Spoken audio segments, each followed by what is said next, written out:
Hello, hello, and welcome back to another episode of Influenced by Kim. I'm your host, Hofit Kim Cohen Meyers. Keep remembering the Meyers, newlywed here. And today we are going to be talking about how to manifest the love of your life, how I manifested the love of my life. It didn't just happen, although it did, but it also didn't. I know that a lot of people that are still struggling to find love, or, people that feel like, where is he already? Where is she? I've been waiting for so long. I totally feel you. I just got married over the summer, August 28th, 2024. I got married at the end of the summer. After 39 years, never been married, always looking for that one true love. And I finally did find my one true love. I waited way beyond, I feel like, what the average person waits, the timeline, which is actually phenomenally crazy because I am the most impatient person you'll ever meet. I want instant gratification. I want it now. Reminds me of Willy Wonka. Don't care how, I want it now. Have you ever watched Willy Wonka? That's me. I'm that girl. I want it now, daddy. This is me being silly and stupid. You're going to get a lot of that on this channel. But I also just made a yummy new vanilla, what do they call it? Vanilla cream iced coffee with some almond milk. I created it so that we can talk and have a good time. Anyways, so back to my point. Super impatient, always thought that I was going to find love at a very young age. I was going to get married at a very young age. And I feel like a lot of that comes from maybe how we're raised or movies or all the things. Oh, wow. Damn. I started a topic and I'm like, damn, I have so much to fucking say. It is unbelievable.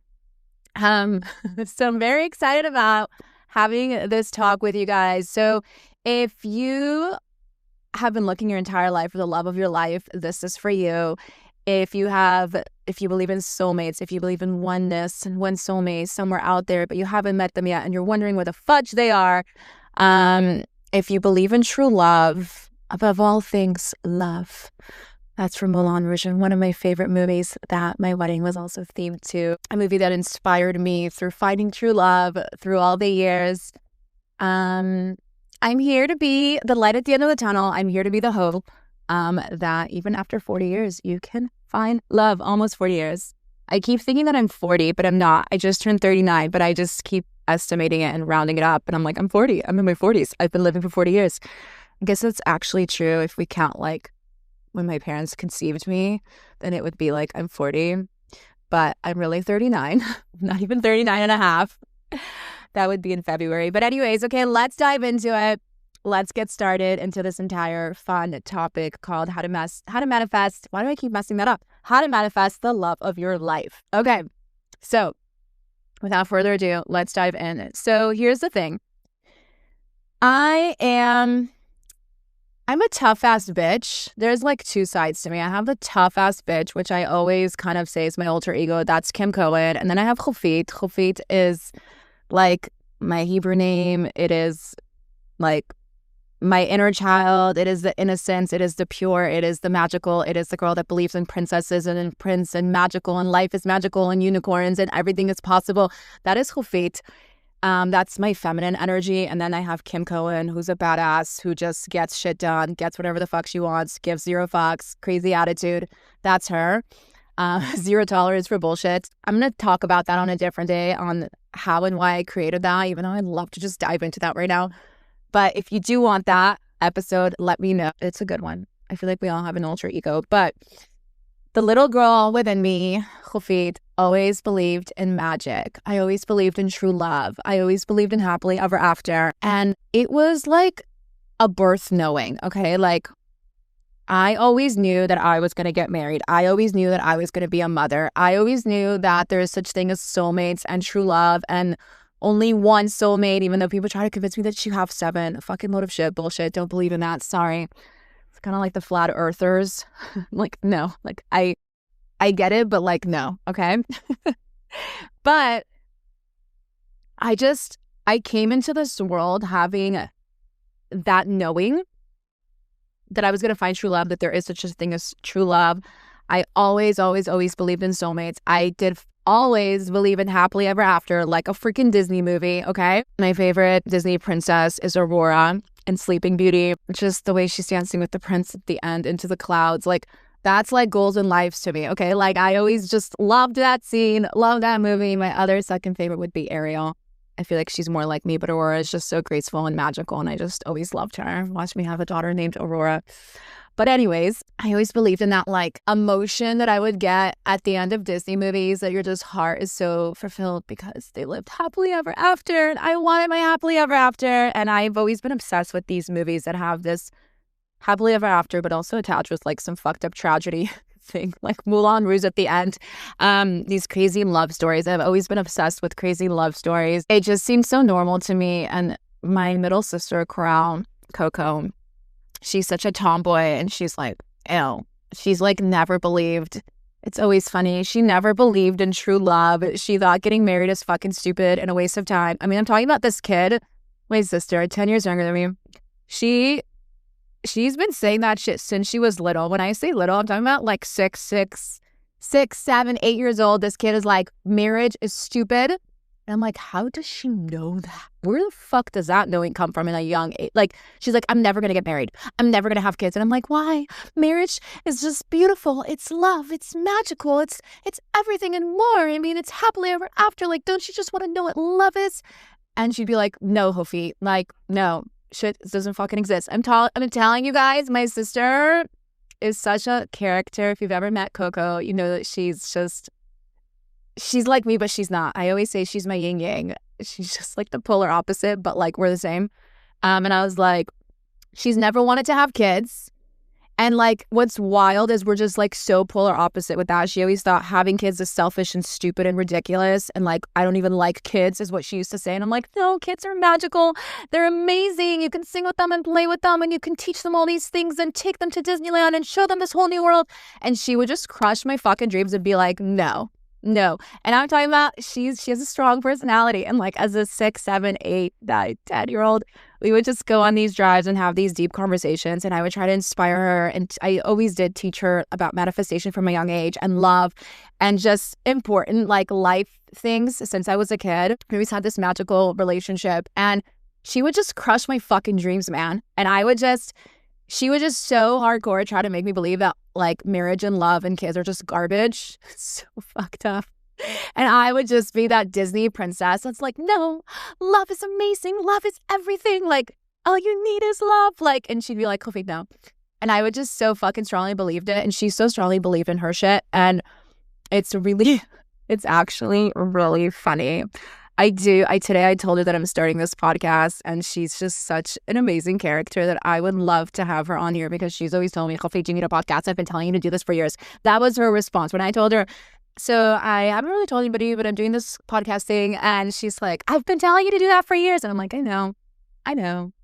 I think she is literally the first one to ever tell me that I need to do a podcast, and she probably said it over 10 years ago. But anyways, here's the point. I was born with that knowingness that love is magical and happily ever after exists and all this shit.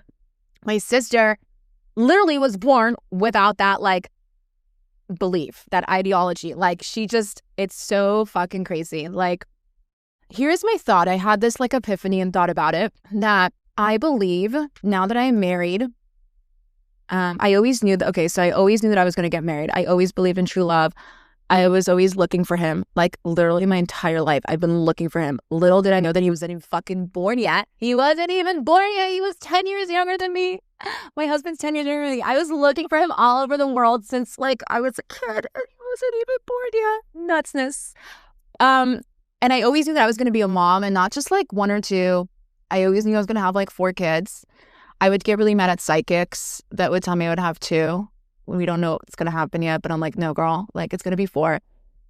And I recently like kind of dove deep into my higher self and like, 5D and thoughts and like beliefs and all the things. And I believe that we come into this world with like certain knowingness. And I feel like God installs these beliefs inside of ourselves. You're going to hear me fuck up a lot of words. That's just me. I need my own dictionary. Everyone in the real world knows that.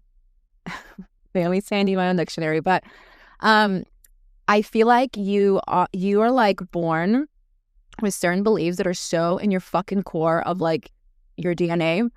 And I feel like those beliefs are there because you come in, before you come into this world, you have a soul contract and you know all the things that are going to happen. You know what your obstacles are going to be, who you're going to marry, blah, blah, blah. And then, you know, you come to earth and you forget everything. And your job is, so you know, when you're on the other side, you know everything. You're like the higher self, you're hanging out with God. Your ancestors, you're like all knowing. And then you just come here and your job is to forget it all. And like, when you come here, you forget it all. And then your job is to remember who the fuck you are and remember like your knowledge and your knowing and your mission and your soul contract and what you came here to do. And sometimes people literally just have that knowing. There's been like a lot of studies that there's like certain religions and stuff that like really promote like activating reincarnation memories from children. I'm definitely going to be that mom who tries to like have my kids tell me like what they were in their past life and like what their mission is. And a lot of people, there's a lot of videos of kids just like, sounds like they're talking gibberish, but they know a lot. And then the older they get, they just forget. So your job is to remember who the fuck you are, what you came here to do, what your mission is, all the things, right? I feel like there is certain things that are instilled in us from a young age because we know that they're going to happen. We just don't know the when. But I feel like these beliefs of just happily ever after and marriage and having babies, they were like installed in me from a very, very, very young age, from the other side, from God, from the creator, from the universe, right? And it was because it was like, hey girl, we want you to know that like this is going to happen. Don't forget that this is going to happen. But they didn't tell me this part, but it might take a really long fucking time until this happens. So even though we're telling you that this is going to happen and you have that knowing, because you can download information from the universe and from the other field, right? We're letting you know that this is going to happen. It just might take a while, but nobody told me that it might just take a while, like sidekick information. And I think what happens is a lot of souls, you know, so most people will say get married in like their mid-20s, late 20s, early 30s is like the ballpark, what like average people do. I feel like it's like 27 to like 32, 33 is like the times where most people get married nowadays. My mom married my dad when she was 19 or 20, so it was like different timelines. Obviously, people get married at different years, but you know, we always have these ideas of like, we always want to believe that we're in control. First of all, let's just talk about that. I, from a very young age, was like, I was engaged when I was 22. And then when that did not work out, I was like, okay, so I'm going to manifest and I would like to I didn't try to manifest it like yes and no, but I just like put it out there that like, okay, what would be great for me and my timeline and my schedule? I did this shit when I was like in my early 20s. It's like, okay, well, that relationship did not work out. I broke off my engagement at 22. And I'm like, okay, well, I'd like to get married at 27 and then at like 28 have my first kid, and then before I'm 30 have my second kid. Okay, I was like, I don't know why I thought that was gonna fucking happen. It did not happen. It did not happen, but it was something that I was like manifesting or thinking or hoping, more like hoping and trying to manifest. Like I just thought that would be ideal, and then like I didn't even think beyond that. I just already knew that I was gonna have 4 kids and they were just gonna happen like, you know, after that 30 timeline. And so what happens is when you are starting to be like 33 or 32 and you're not in a relationship and you don't even actually see like the fucking light at the end of the tunnel, you're like, you actually don't see like, I think at like 32 and 33, your brain starts to say like, hey, you know, I don't know. I've always been 10 steps ahead. And my brain was always like, okay, well, you like, when are you going to have kids? Like when I was 32 or 33, I started to think and I was like, okay, even if I met the love of my life, like right now, we would probably be together for like a year, 2 years before we get engaged. And then it's going to take another year to plan the entire wedding. And then by the time I have a kid, it's going to take another year. So now we're like fucking like 3 to 4 years into the mix. And I'm like, and I'm 32. So even if 32 or 33, right? I was like, holy shit, like, you know, do you know? Do you know the Muffin Man? So like at 33, I was thinking like, holy shit, if I met the love of my life, if the love of my life walked into my life like right fucking now, I wouldn't even have my first kid until I'm 37. That was like my train of thought, and that would always put me in panic.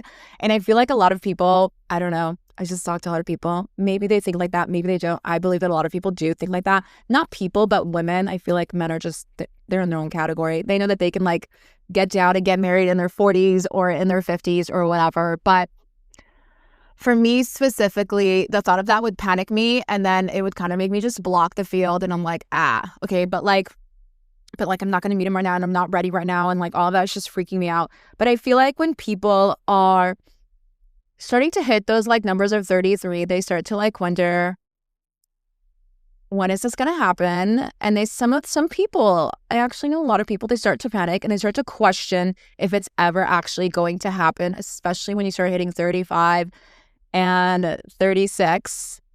Okay. A lot of people start to panic. They think, oh, fuck, I fucked up. Maybe I should have married so-and-so from 4 years ago, even though it was a toxic, terrible, horrible relationship. Maybe, oh no, I made a mistake. No, honey, you did not.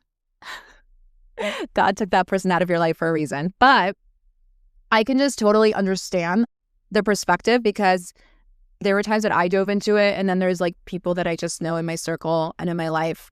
And so what happens is when you start to not be in a relationship, or you don't see something coming up at the end of the horizon, you know, in your like 33, 34, 35, you start to like get a little fucking weird, right?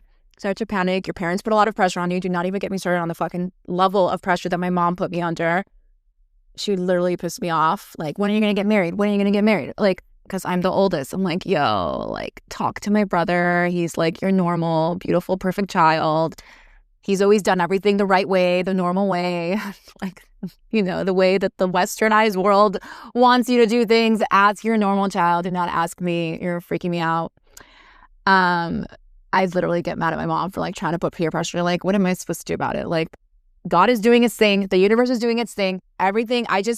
I believe in like perfect timing, alignment. Everything happens for a reason. Everything's in the perfect timeline. You're in exactly where you're supposed to be vibe.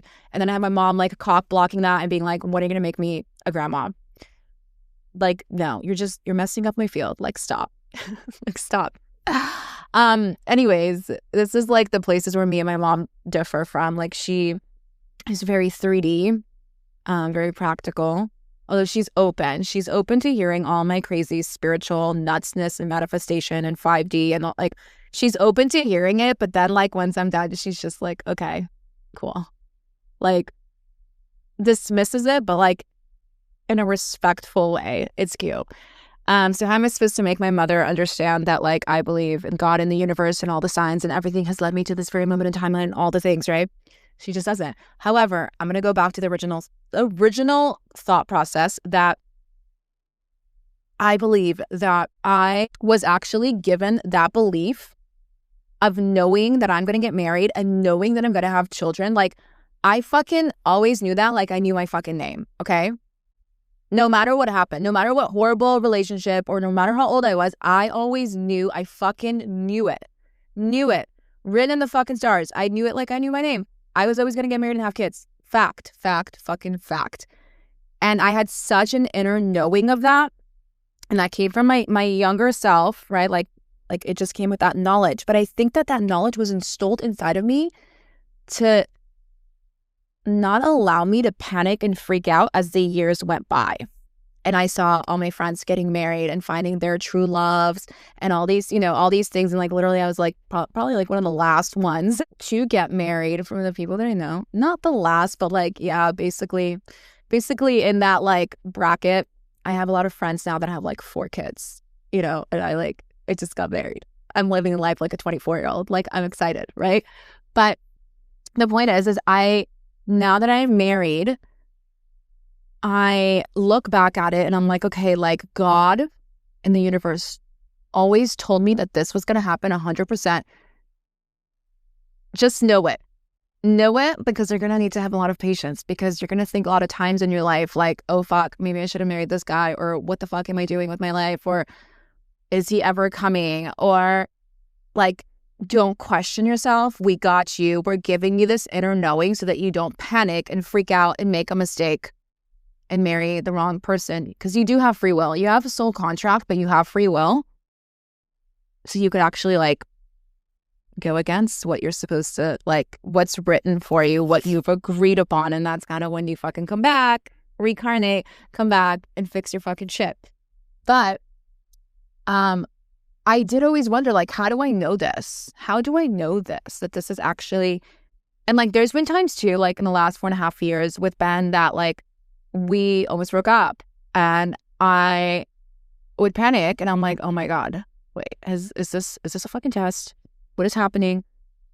Is this for reals right now? Like, did I believe all these things and now it's going to be taken away from me? Like, no. Like, wait, what? Obviously, sometimes, like a lot of times, I would be the one with the idea of the breaking up. But I'm like, holy shit, like this is really confusing.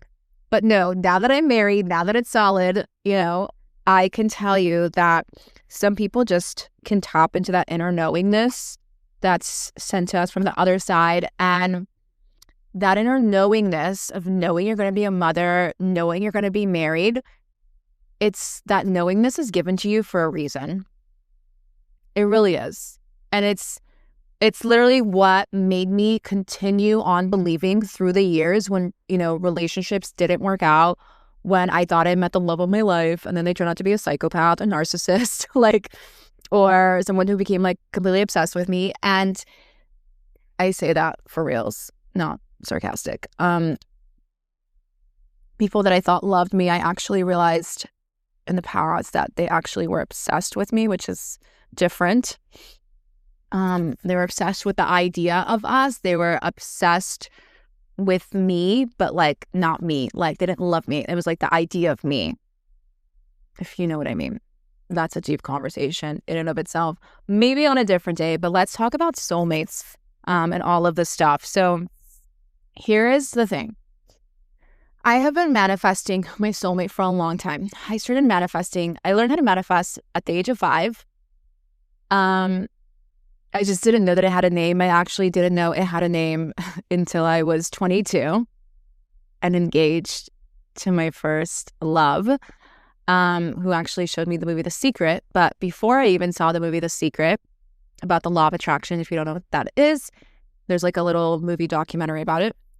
Before he showed me that, honey, your girl was manifesting fucking life like a crazy person. I didn't know that. I didn't know what the fuck the law of attraction was, or what, like, I didn't know the words, okay? I didn't know that the word, the law of attraction exists. I didn't know vibration and frequencies. I did not know energy. I did not know manifestation, but I was fucking manifesting the fuck out of life. And if I look at my entire 39 years of living, like age 18 to 22, the beginning of 22, I have never manifested more crazy than I did in those years. Like, you guys, you don't even know. I'm not going to talk about it right now, but I was manifesting psycho ass shit and I didn't even know what the fuck. I knew that, I don't know. I knew I was doing something. I didn't know what it was called, but it was making like magic. I just thought I had magic powers. That's all and it was like this cool like secret that my mom and like close friends and family knew. But at the age of 5, I had a neighbor tell me what manifestation was. She didn't tell me, excuse me. She introduced it into my life. She basically told me, I really remember this. Like, it's actually crazy. I was like 4 or 5 or 6. We were playing and she said, if you really want, my mom taught me this thing, that if you really, really want something, you have to say it in your heart 10 times and really believe it, and then it's going to come true. And I was like, oh, that's easy. And then I like tried it like later on in the day with my parents over something, and then it happened. I was like, oh, I know things. I'm just going to save this for when I really, really, really want something, which I feel like it is an introduction to manifestation as a child, like, you know, saying something over and over and over again and like picturing it, because kids just have such a big imagination and really believing in it, you know. So that's how it was introduced to me. So I've been always dreaming of true love, believing in all the fucking Disney movies. I still believe in all the Disney movies, even though they're directed and created by deep state members. I always believed in true love. I believed in Prince Charming. I was obsessed with romances and anything that had to do with love. I always believed in it, like so deeply, you guys, so magically.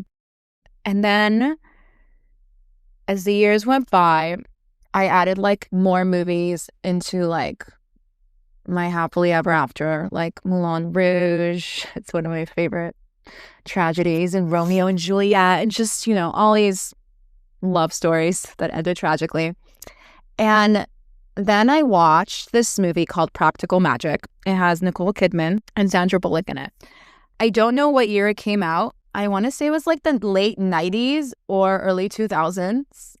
It was Practical Magic. If you haven't watched it, go watch it. It's a good one. It like literally changed my life, even though the end is kind of like fucking nuts and demonic a bit. But it's about two sisters that are witches, and they have to like hide their magic. And one of them's trying to live a normal life, and one of them's like has a healthy life, and one of them has a very toxic life. Anyways, in one of the scenes, Sandra Bullock kind of, I don't know if she creates a spell, but she definitely writes down what her dream husband is. Yeah, so this is like when she's little, I believe. She writes down exactly what she sees for her future husband, and she kind of does like a fun little spell, but she writes it down, okay, in like a notebook. And she says that she wants him to have one green eye and one blue eye, if I remember. Something with like a cowboy star. The cowboys have like a star, like what I'm talking about? They wear it like on their chest.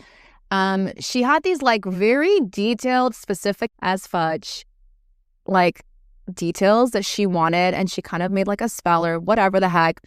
And then as she got older, she married someone who didn't have any of these things, and she actually married him, had 2 kids with him.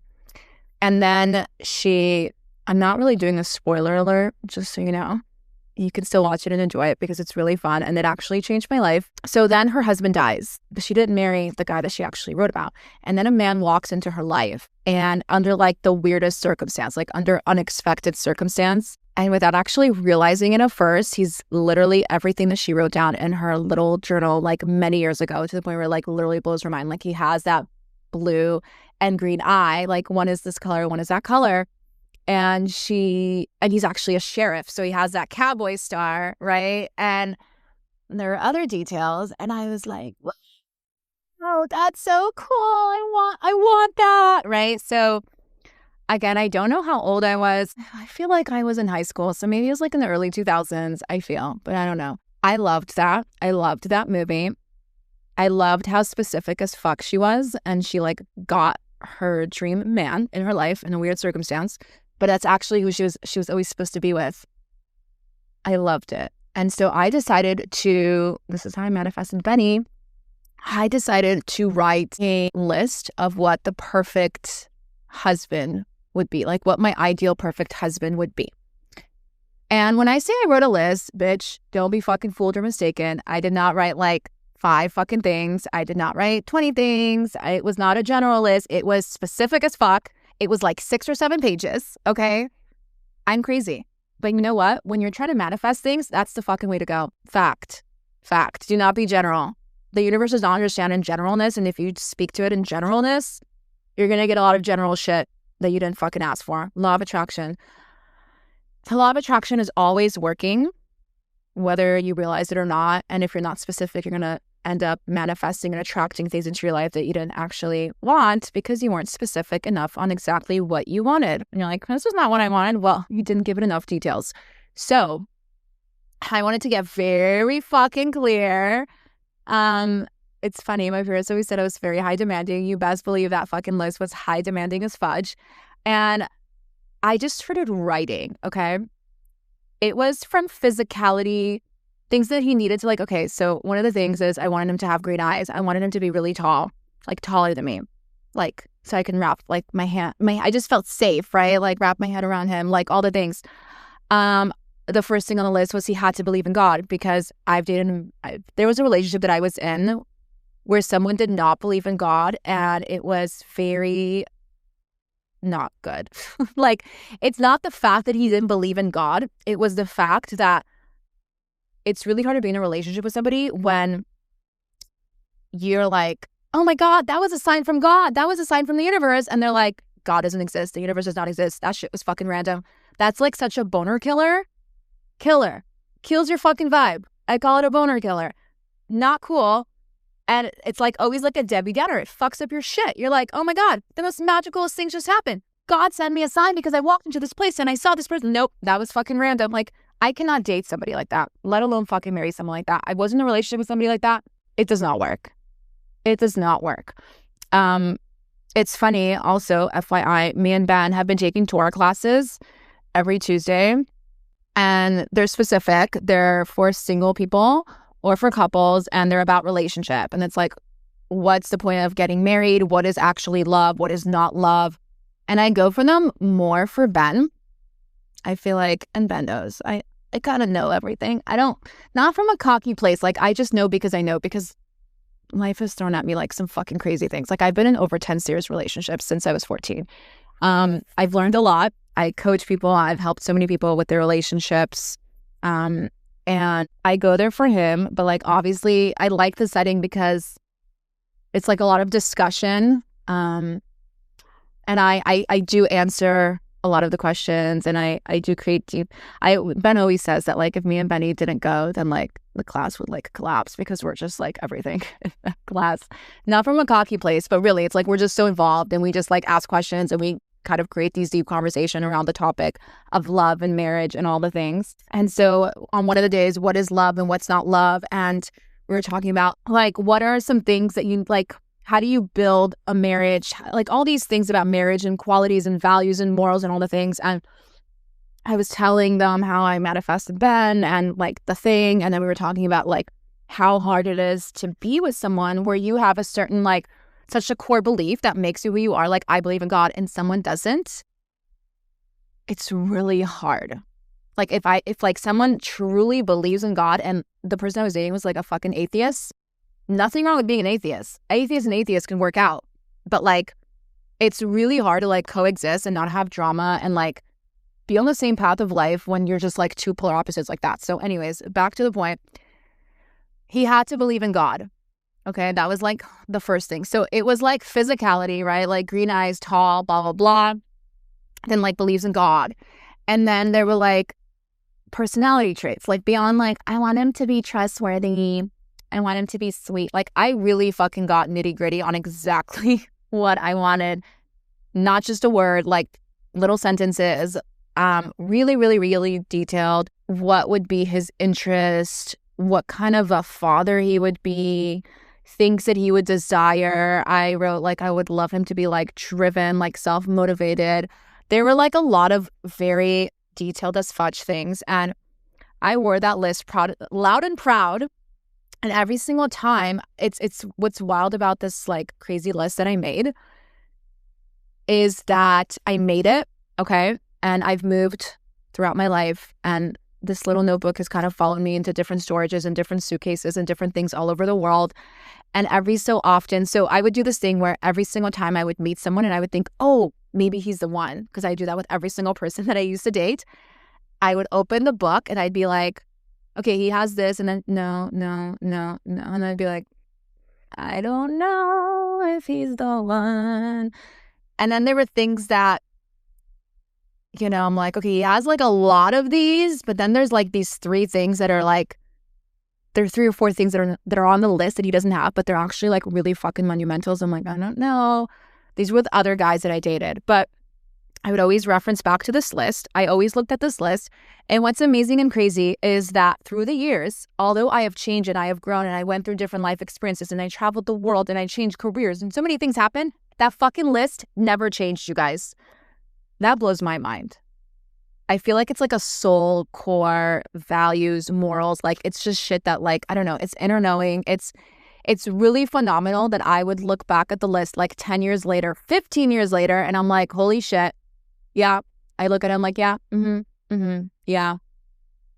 Like, I don't need to add anything, nor do I need to remove anything. Like, yep, I feel the same exact way. Like, another thing was like, never did drugs, no tattoos, doesn't smoke, doesn't like to party like a fucking crazy person at a club and get wasted and be low vibrational. Like, there were like very detailed things on that list. There's things that are negotiable and then there's things that are non-negotiable. Now, a lot of people, I told a lot of people to do this through the years, different friends, different people. I told a lot of people to make this list because I really believed in this list. And I believed in this list so much. Before I even manifested Ben, I kept telling everybody, like, write the fucking list. Like, write exactly what you want. And this is the thing. A lot of people, when they write these types of lists, they're really good at writing what they don't want. They look at past relationships and they write what they don't want. That's great. That's cool. It's not great. It's cool. But the thing is, it's so easy for people to write down what they don't want. But for a lot of people, it's really hard to actually detect from all the things that they don't want. What do you actually want? What do you actually want? Like, speak it into existence, okay? A lot of people forget that part, and that's so fucking important. They just write like the example I gave earlier, like, I don't want him to do drugs. I don't want him to party. I don't want him to cheat on me. I don't want him to do this. And it's like, okay, but like, well, what do you want? And focus on the actual positive of what you actually do want, right? Like, I want him to be faithful. I want him to have self-confidence. I even wrote down on the list that I wanted my future husband. I'm trying to think of how I wrote it. I know I wrote it like really beautifully. I'm probably going to fuck that up. But I wrote that I want to marry someone who doesn't dim my light, but actually lets me be the star. Because I've dated a lot of men who are very strong personality, narcissistic, unfortunately for me. And a lot of them like loved the idea of me, but they were really competitive and really insecure. And then they would try to like dim my light. They like couldn't handle me being center of attention. And I don't try to be center of attention. I just am, okay? Like, if you know, you know. Like, there are certain people that just walk into a room and everyone just turns around. And there are people that walk into a room and nobody turns around. And it's not about what they're wearing, nor is it about how they actually physically look. It's just about their aura. It's about their energy. It's just their energy field demands attention. And I have been with guys that fucking hated that about me. That when they walked into a room, they didn't turn heads. But when I walked into a room, I always did. And it didn't matter if I was in fucking sweatpants and didn't do my fucking makeup. It didn't matter. It's just your energy field. And they would try to do these like malicious, evil shit, but I didn't like get it. I was too young and too naive and too in love to like see what they're actually fucking doing. But they didn't want me to be the star. They wanted to be the star, and they would do like kind of conniving, fucked up shit to dim my light, to not let me be center of attention. Telling me like, oh, you can't wear that. That's going to cause too much attention. Or you can't say that, or you can't wear that, or you can't go to this, or you should change your hair color from blonde to brown because I like you better with brown hair. Load of shit. Or men, they're like, I like you better with no makeup. Like weird things. And I was like, oh, okay, it's because he loves me. Oh, okay. Like, and they were actually like toxic behaviors. So one of the things that was really important to me is I always admired like successful, ambitious men. But a lot of times those kind of men come with competitive personality, come with insecurities of wanting to be center of attention. But like it actually doesn't come from like an authentic, like genuine place, like a soul-based place. It comes from like an insecure place where they're trying. Do you guys get it? I can riff on this also for a really long time, but I wanted to make sure that the person that I married allowed me to be the star. Not because I want to be the star, but like didn't try to fuck up, like didn't try to dim my light. Didn't try to make me like hide who I actually am and who I'm supposed to be in this, like my role and who I'm supposed to be on this planet. I wanted somebody to like lift me up and like allow me to shine, and be proud of me versus trying to like tear me apart and trying to see how he can like cock block that shit and be like conniving and like do weird things to get attention. I really, really, really got nitty gritty, and I'm like, my husband is that man. He's the man that like is like, please girl, like be the star. Like it's not even about being the star, but do you know what I mean? Like it's just like, be you, like be silly, be the one that goes on stage, be the one that tells the stories, like be the life of the party. Like he loves that. He fucking loves that about me. Tell the story, help the people, like do the thing. Like, but I had men that were like, no girl, like it's really fucked up. But okay, so I always think that like I have like 5 minutes. 5 minutes to say something about a topic, and then it just turns into like a fucking hour. So here we are.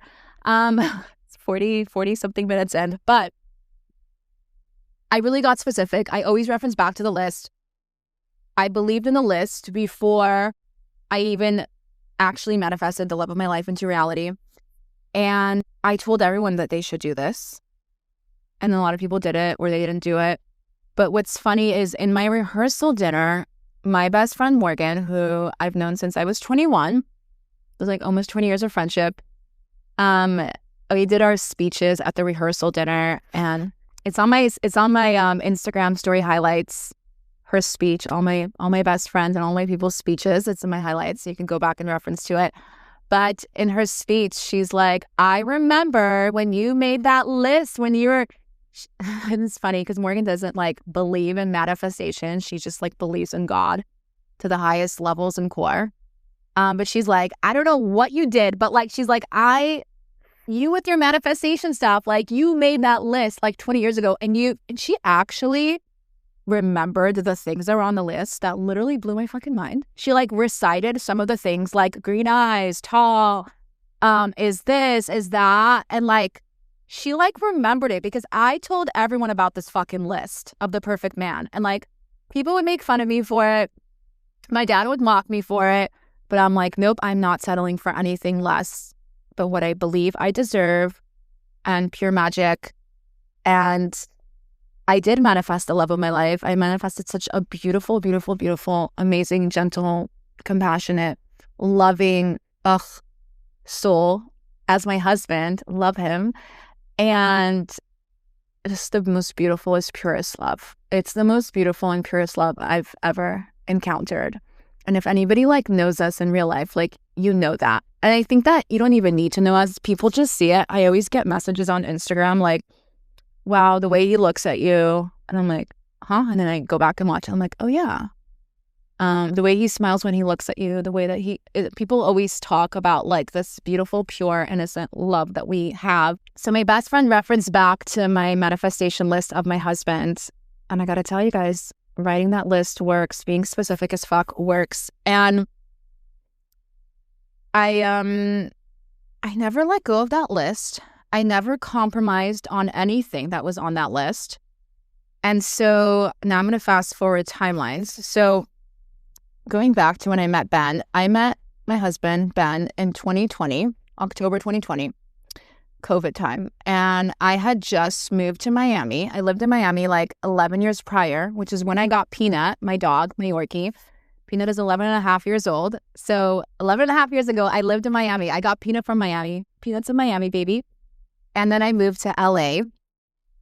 I came here for a job, and I always knew that I was going to come back to Miami one day. I just fucking knew it. Just like I knew I was always going to get married and have kids, I always fucking knew that I was going to come back to Miami one day. It was my favorite place I've ever lived at. Out of all the 39 places that I've lived at all around the world, I knew I'm fucking coming back here. I just didn't know the when. I quit the job that I was managing and business owning and all the things, and I came to LA, and that's when I kind of started my travel blog. Then I travel blogged around the world, went to, 60-something countries, traveled the world by myself. And there were a few years where I just like really was fucking over love. Let me tell you, like I mentioned earlier, I was in over 10 serious relationship. After 10, I just stopped counting. I'm like, this is actually ridiculous. I was always in serious relationship. I had my heart broken 2 billion times. I fell in love 2 billion times. I always wanted life to be like a fucking movie. And it broke my heart so many times. And then I just got to a point where I was just like traumatized and I was fucking over it. And I was just like cock blocking my own field. Like, I'm like, people are so stupid. Like, not fuck love, but like, I was like grossed out at the idea. Like I was fucking over it. And it was honestly because I was traumatized and I had a lot of unhealed traumas that I didn't actually face and own and dealt with. And what ended up happening is when you actually don't heal trauma, you just like prolong your trauma. Like when something actually happens to you and you're going through a traumatic experience, the best thing you can do is fucking feel it. Go through the emotions, feel it, cry over it, like, go through it. Do not try to fucking avoid it. Do not try to deny it. Do not try to pretend like it didn't happen, because every single time in my life when I had my heart broken to like such a high degree, it happened 2 major times where I just pretend like, I'm okay. Nothing happened. I'm fine. Let's just never talk about this fucking person ever again or say their fucking name ever again. I'm fine. It always ended up catching up with me and ended up fucking me up worse like a couple months down the line or a couple years down the line when I played this avoidance game because I was so traumatized. I couldn't even like comprehend what had happened, that the best thing I could have done for myself at the time, I thought, which is actually not true, is to avoid the entire fucking thing and pretend like it didn't happen, because it was too hard to actually face. And so I just developed this very thick layer to myself where I had my heart broken so badly. I was so fuckedly betrayed. I dated someone for 3 years, thought I was going to marry them, piece of shit, fucked my really good friend, and then started dating her behind my back. Someone that I had helped a lot. And this is actually the second time that happened to me in my life. And I just was like traumatized. There was more to that story, but I just couldn't believe that this fucking shit's happening to me again, where like one of my best friend goes and like steals like my boyfriend, and like, you know, they sleep together and I don't fucking know. And I'm just like the naive idiot who believes everyone and believes that everyone's good. But that sequence of event like really fucked me up. And then what I did to protect myself unknowingly is I set up my life in a way where I was just not available for relationship. I literally traveled the world. I became a female solo traveler. I was always traveling. I was like, my life, there's no room for men. And I like designed it that way without actually realizing it, but it was like a coping mechanism. What ended up happening is that, yeah, it's very hard to date a girl who's traveling to 18 countries per year and you don't know when she's going and when she's coming back, and this is her job, and she's a solo girl, and you know, it's a whole thing. But what ended up happening is that I designed my life to not be available to relationships. I just blocked out the entire idea of it. I was disgusted by the idea of love. I literally would see couples. I was that person, and I'd be like, ew. They're like kissing, and I'm like, like, you're so annoying. Like, okay, oh my God, I love you so much. Like, okay, whatever. Gag, eye roller, like, okay, whatever. I was very much that girl, but I was just like, gross, stop, okay, whatever. But also subconsciously still believing in happily ever after and obsessing over, you know, movies and things. But I had like programmed myself to just be so detached from love. Over a series of time, I've like numbed myself from the idea of love. Okay, so this is, I want to say like age 28 to like age 35. I was like fucking not interested. I had these like incy-bincy relationships, and I would literally get panic attacks. The moment it would get serious, I would get panic attacks and like run away and end it. Because I just couldn't handle after what happened to me prior. So eventually, I just became numb to the idea of love. I was so detached, like blocking and protecting myself. And yeah, I just couldn't understand, like, over a series of those 7 years, I just couldn't understand like why people did shit for love. Like, why people did the stupid, crazy things that they do for love. Like, I just didn't understand it. And at the same time, I also wanted the love of my life. It was like this weird... Yeah, it was like fucking weird. From one hand, I was not available to love. I designed my life to not be available for love. You have to actually be open. You cannot block the field of receiving when you're actually looking for your soulmate and the love of your life. So I created a lifestyle where I was not available to love. I also detached all emotions from love. And every single time somebody would like me or someone would just like, our relationship would take like the next step, I'd be like, oh my God, I can't. I'm getting panic attack. This is not good. Like, I would literally get a panic attack, and I'm like, no relationship is worth my health, so I have to end this. And at the same time, I wanted to get married, and I wanted true love, and I wanted all the magical things. It didn't make sense. I know, contradicting. And I stayed that way for a long time. I avoided it. I would get mad at my mom for telling me, like, when are you going to get married? I'm like, shut up. I don't care. Who cares? That's not the point. Look at me. I'm traveling the world. I'm doing amazing, incredible things. Like, who even cares? Maybe one day, whenever God tells me to, right? And what I didn't understand is that there's so many things I can say about this, and I can probably create another episode on this, but you have to be available. Okay, you have to be available to receive love. If you're blocked off to the idea of love, you will not receive love. So fast forward, I moved to Miami. So something Something for a long time told me, leave LA, girl. You have to go. You have to go. The universe and God told me you have to go, and they did everything. That's a different story for a different day. Everything in their power to tell me you have to fucking leave. And I didn't know where I was going. I was being led to or Miami or Vegas right before COVID. I moved here end of February. And I kept looking for apartments, but nothing was the right time. It was just not the right time, man. And then I had literally found the apartment complex condo that I live in now. One day, after like months of looking for a place to live, my things were already in storage. I kept looking and looking and looking and waiting for something fucking new to pop up on the fucking search engines of Zillow and apartments.com and rent.com. And nothing was happening. And then one day, I shit you guys not, one day, out of fucking nowhere, I don't even know how it happened. I do. It's God. It's the universe. They're like, it's just like with my wedding venue. Like God just put it in front of me. It just appeared. This apartment all of a sudden I see this like crazy drone shot, this like lagoon, lake, water thing. And I was like, what the fuck is this? What is this? And it was like this brand new apartment condo complex that just opened. And it had this crazy lagoon and like paddleboarding and like ocean view and like palm trees and like skyscraper and sunset view and ocean view. And I was like, oh my God, this place looks amazing. I fell in love and I'm like, I'm moving to Miami and I'm fucking living in this place. And that's exactly what happened.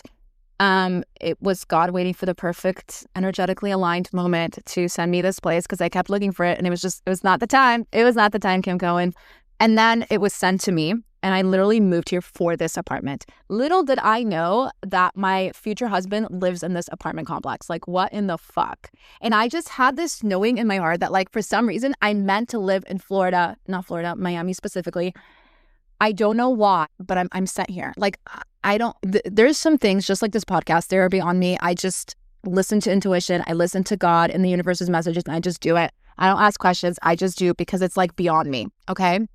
I move here and I moved here during COVID. I thought I was going to move here and make so much friends. And I had all these ideas of what I was going to do here. And I moved here and there's COVID and everything's closed. Like the beach is closed, Target's closed, everything's closed. And I just like I'm totally okay. I'm like really independent, can hang out in my house all day, every day.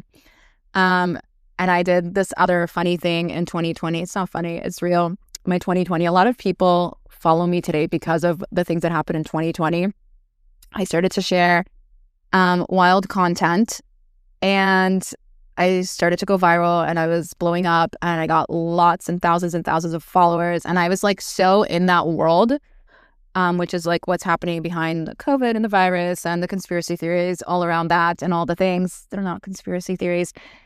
And so many things happened from February till October. And I just didn't, I don't know how to explain it, but ideally I moved here. I didn't have any friends, but like I never feel alone. I knew a couple of different people, but they were like scared of the COVID thing. But I just like literally was at my apartment like 24/7. And it was fine. It was fine. I had ocean view, sunset view, the whole thing, right? It was all good. And one random day, wait, hold on, no, rewind. We have a holy holiday. So it was just the Jewish New Year's. And then we have a holy holiday, which I think I talked about in, like a couple episodes ago, about Yom Kippur. It's the holiest holidays for Jews. It comes right after a New Year's. It's around September, October. And it's a holiday where you fast. Your job is to emulate an angel of God, a servant of God. And you're fasting, you can't use electricity, all the things. You're repenting for your sins. And it's like a very deep holiday. It's a holiday that allows you to really reflect and review your life and your year and all the things. And it's actually fucking crazy what happens when you're actually in tuned and in the field and willing to receive how fast you can manifest things. Like you can just fucking quantum leap. Like shit is crazy. Till this day, it blows my mind how fast I met Ben. Okay, so this is what happened. The holiday starts from sundown to sundown, right? So it's like 25 hours. During sunset time-ish, basically there needs to be 3 stars in the sky for a Jewish holiday because we follow the moon calendar and the westernized world follows the sun calendar, but we follow the moon calendar. So every holiday starts at night for us, like the moment there's 3 stars in the sky. So right before Yom Kippur was ending, I had sat on my balcony, Indian style, facing sunset, like watching the sunset, waiting for the holiday to come out. And they always say that during like this timeline, like the veil is thin and heaven's gates are open and they're pouring with love, and all your wishes and your prayers just manifest faster and that are heard. And it's like this very beautiful spiritual energetic thing. And anytime there's an opportunity to just do something spiritual where you just say that to me and I'm in, okay? I'm in. You tell me it's a new moon, it's a full moon, the sky's open, the heaven gates are open, like I'm in, okay? I'm all in. I always just look for those opportunities. And I had this very emotional meditation prayer session with God. Till this day, I think it's like one of the most beautifulest moments of my life. It's such a core memory. I sat on the balcony in Indian style after fasting, watching the sunset, and I just started to pray. And I was praying for everyone and everything but me. Okay, and that's how this whole thing started. It was during COVID. It was, I prayed for my parents, for my siblings, for my dog, for close family and relatives. I prayed for everything I knew that the people I loved most needed in their lives. I prayed for Israel, for our country. I prayed for homeless people. I prayed for the children of the world who are human trafficked and kidnapped. And, I was getting deep, and I was thanking God and praying for humanity, for God, for everything, for planet Earth. And I was so present and in the moment and just like sun gazing, staring straight into the freaking sun, if you don't know what that is.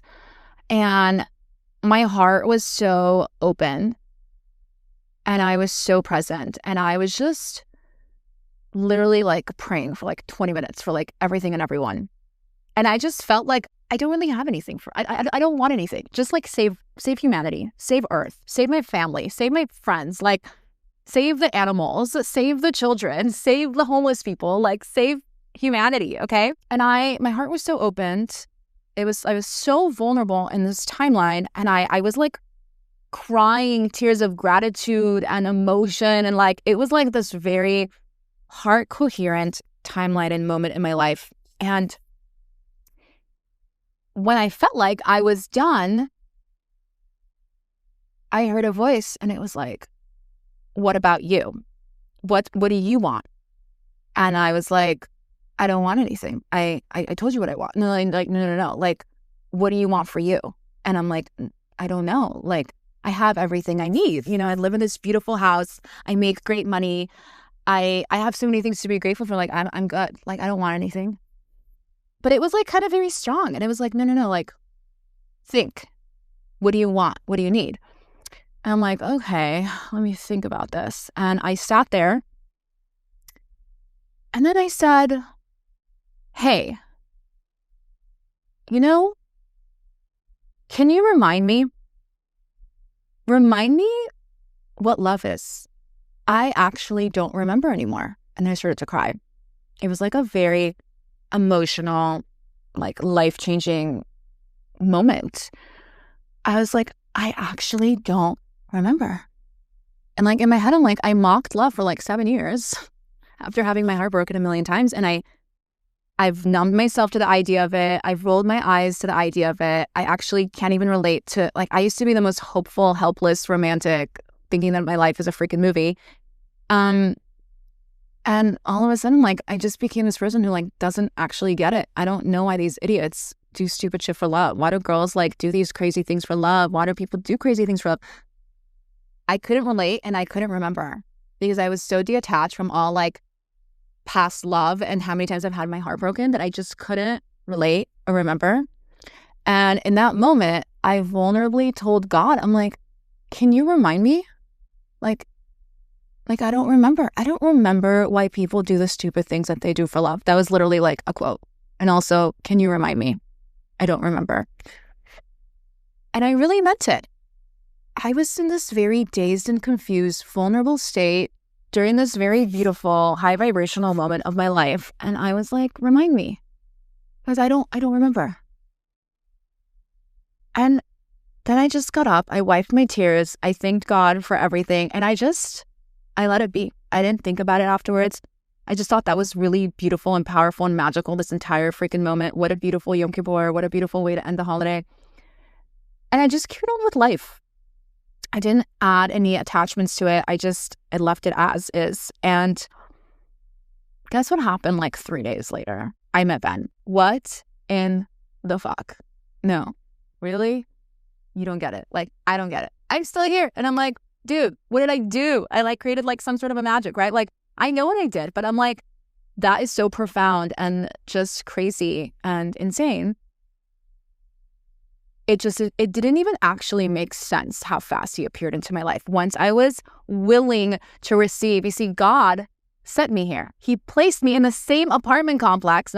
There's 2 apartments within this building. Ben lived 4 floors underneath me. 4 floors underneath me. And I didn't even know it for 6 months because I wasn't ready to know it. And it's funny, our doorman was like, hey, like, look at that guy over there. And I'm like, not interested. He looks like a kid. He looks Russian. I don't know. Not for me. He actually pointed at Ben. I was like, nope, not interested. Anyways. And he's like, no, he's really cute. He's from your country. I'm like, no, I don't think so. Super, super, super dismissive. And when I actually met Ben, I was a bitch. I wasn't a bitch. Like, I mean, now that we talk about it, it's funny and I can say that. But what ended up happening is early morning, I walked my dog Peanut. I got into the elevator. All of a sudden, Peanut's a small little Yorkie. Elevator door opens. Ben walks in. He has a husky, a Pomsky. That's like really huge. It looks like a husky. It was a puppy.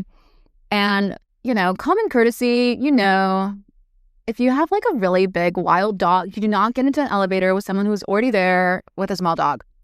Ben did not know that. Obviously, he's oblivious. And he just like walks in. His dog like jumps on me and Peanut. I get so annoyed. Like what the fuck? Like, are you stupid? Like, Peanut's my life. Like, why is your fucking dog jumping on me? I don't even know you, right? Like, I didn't say any of this, but I was looking at him, saying all these things in my brain, like literally giving him like laser eye.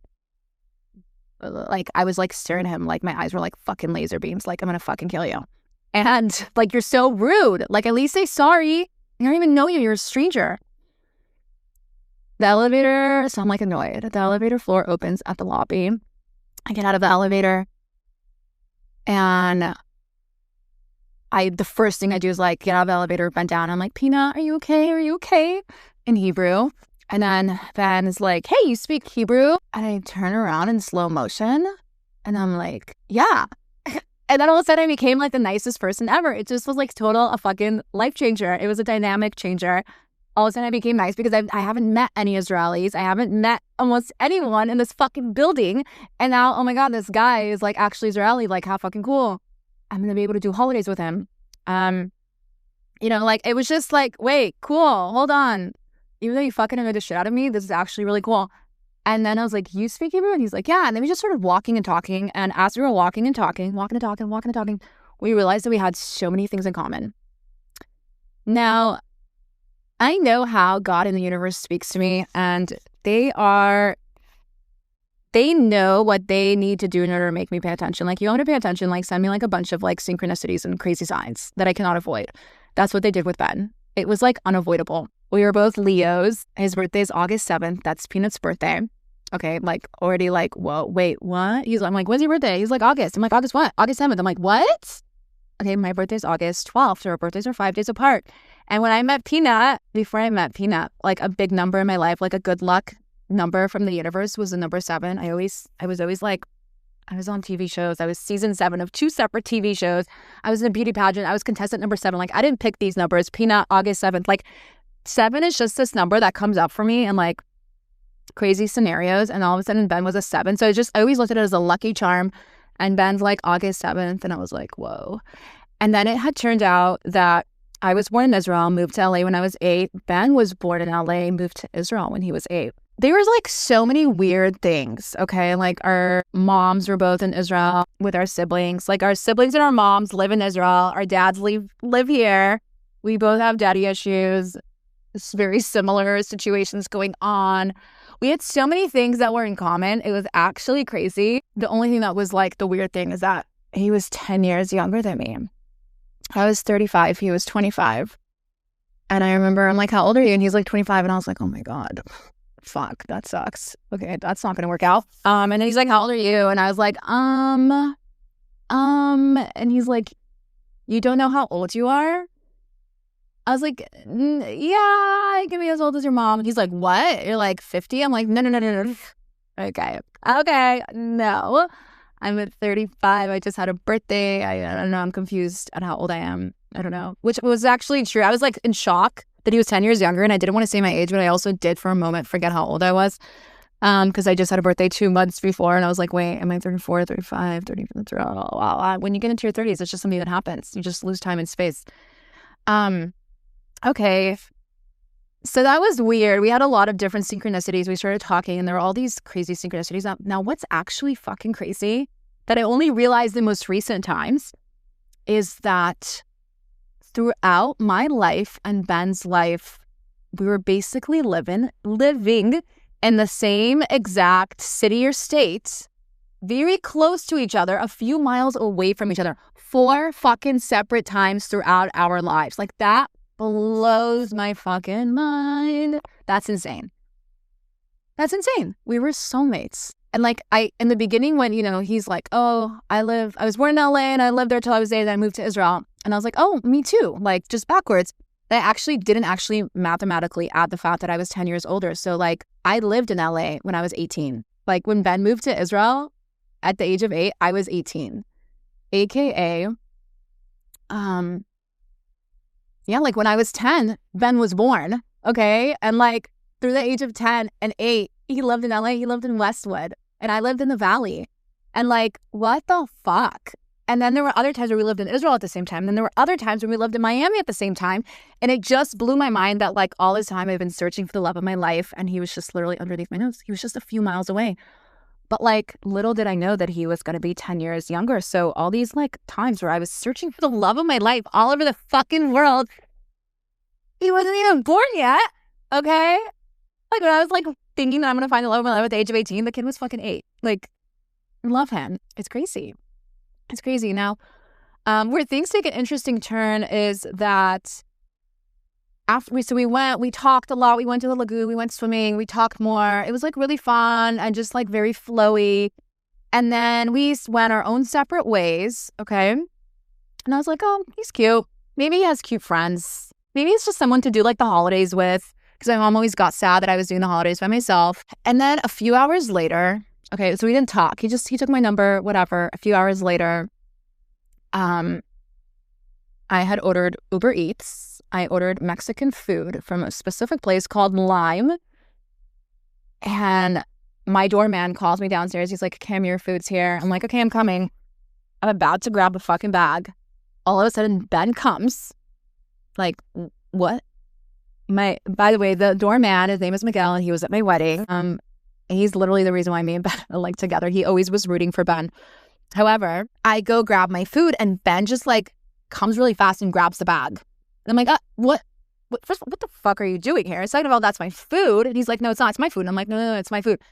And while I'm like, no, it says my name. And he's so confused. And we're trying to like handle this. All of a sudden, a different doorman. So Miguel's like watching this back and forth, like weird interaction. And all of a sudden, another Uber Eats person walks in with the bag of the same restaurant, Lime, and puts it on the counter. And we're like, what? And we literally, you guys, ordered the same exact food from the same exact restaurant at the same exact time. And it arrived at the same exact time. And we ordered the same fucking thing. Are you kidding me? And it arrived at the same time. We were all 3 of us were like dumbfounded. We're like, what the fuck is life? And honestly, I couldn't like conceptualize like what is happening. What is happening, universe? Hello, like you're tripping me out. What is happening? I couldn't believe how fast I manifested Ben. I didn't even want to believe that he was the one in the beginning. I just kept thinking that he's just going to be something else. He's going to be a good friend. He's going to be this. He's going to be that. Not the love of my life. But after that incident with Lime and the burrito and like the whole thing and all the synchronicities with the birthdays and just so many other things, I just couldn't like dismiss it. Like, I'm like, okay, like the universe is like coming at me hard. God is like, girl, you can't ignore. Like, and I just know how they speak to me, and it's always in synchronicities. And it was just so nuts. Like, I couldn't ignore all these weird coincidences that are not really coincidences. They're just like beautiful, I don't know, synchronicities of just magic from the other side nudging at you, being like, we know the language that you like to speak in. We know how you like to pay attention, like how we can get your attention, and we're sending you this person. And that's kind of the story of how I manifested the love of my life. I can really talk about this for a really long time, and there is so much more things that I'd love to say on this topic. If you want more information, let me know. If you have questions, information, let me know. But the bigger, okay, hold on. I'm going to wrap this up with this. Make a fucking list, okay? Make the list, manifest them. If you have that knowing inside of your heart that you're supposed to get married in this lifetime, that you just are supposed to be a mother in this lifetime, like, follow that inner knowing. Don't let anybody fuck with you. Don't let anybody fuck up your beautiful dream and manifestation. Yes, you get to have it all. You get to have everything you fucking want on that fucking list. Do you hear me? I'm going to say this. Ben was almost everything on that list, on my perfect husband list. What's wild as fuck, and I actually share this in the Torah class, the relationship class that we're like doing, about like love and like values and morals and all the things. What's actually insane is the things that Ben was not when I initially met him, he fucking became. That is insane. It's actually insane. Because now, like, it's like I met him and he had most of the things, but there were a lot of things that he did not have. Like, he wasn't actually sure if he believed in God when I first met him. I was like, do you believe in God? He's like, I'm not sure. And I'm like, what? Okay. He wasn't actually sure if he believed in God. Like, that was like a question mark. I don't know about that one. Right. But through the years and through the work that we did together as a couple, as two souls, by the time we actually got married, I looked back on that list and everything that he wasn't, he fucking became. Not by force, okay? Not by force. He just became it. He became it because he was always meant to become it. And I think that is one of the most beautiful things and such a deep lesson that sometimes we meet the one and we're like, but he's not because he doesn't have all these other things, you know? And what's like a thing that's overlooked is that actually he can become those things. Like, that's something that I never fucking even thought about. I just wanted the package deal. I just wanted it ready to go. I just wanted him to have it all. And then when he didn't have it, the things, I'm like, okay, I guess I'll compromise because he has all these other great attributes to his personality. And like literally right, like around the time right before my marriage, I'm like, holy fuck, he actually became the things that he wasn't. And that like blew my mind. And I think that's the power of just, it's the power of having a conscious relationship. It's the power of what a woman can do in your life, the power of like the feminine energy, the nurturing, the growth, the willing to invest time and energy into helping a man like step into his power and become everything that he's meant to become. Yeah, like I think that that's really beautiful. So to review and to recap, write the fucking list. Write it, girl. Or boy, whoever's listening to this, write that fucking list down. Don't compromise. Don't settle. People told me settle, remove things. You're too high maintenance. You're too demanding. Fuck you. I got everything that I ever wanted because I didn't fucking compromise or remove shit off my fucking list. Do you understand me? Zero fucks attitude. My dad used to be like, you're too high maintenance. Fuck you. No, I know exactly what I want. I know exactly what I fucking deserve. And I refuse to settle for anything but that. I'm just going to say it straight up. I'm going to say it like that because somebody needs to give you a reality check. So many people are just like, they talk shit. No, I'm here to tell you, I'm here to support you and help you and let you know that you fucking deserve everything that's on the fucking list. You deserve it. You're going to get it. You just have to believe in it. If you have that inner knowing, trust it. If the person that you love, okay, has most of the things on that list, you could actually, if they're willing, right, like definitely Ben had like he's always been willing to learn and to become better. And that's like one of the reasons why I chose him as my husband, is that he's obsessed with like self-growth and learning and mindset and all the things, okay? But like if he doesn't have everything, he can become those things over time. If you're willing to invest your time and energy, he can become or she can become the things that they currently aren't. if you want to manifest the love of your life, it's not enough to just write the fucking list. You have to actually feel into it, which I did feel. I felt through it when I watched movies. I felt like what love should be like. I felt the emotions of what it would be like through those Disney movies and all these other movies. Like, I really felt like I felt those fucking characters, like their love. Like, I'm an empath. Like, I felt that shit. Like, I know, and I felt like I knew through watching love in real life, but also in movies, like what actually it's supposed to feel like, the vibration of it. I picked up on the vibration of it through the fucking movie or the show or whatever it was. And I also was picturing this great love story like my entire fucking life. Like, I knew it existed. I just knew that I was going to get everything I want if I just believed and never stopped believing. You also have to be open to receive. Love is like, some people are blocked off to receiving energetically, and you have to be open to receiving love. You cannot be blocked off like I was for 7 years. I wasn't fucking ready. Ben wasn't going to enter that timeline anyways, but I was blocked off to love. I had to choose to open myself to love, to open myself to receiving love, to just opening my field, being like, teach me, guide me, God, because I don't know what the fuck I'm doing. I don't remember. Please remind me. Like, you have to be vulnerable, and you have to actually be willing to wear your heart on your sleeve and actually be vulnerable and have those, like, you know, uncomfortable conversations with yourself and with God and with the universe, and speak it into existence. That there's so many things I still want to talk on this topic of love, but I hope you enjoyed this podcast episode, and I love you guys so much. Stay tuned for the next one, and have a great night. I hope you do find the love of your life. There's a lot of things I said here. Before I go, there's a lot of things that I said here.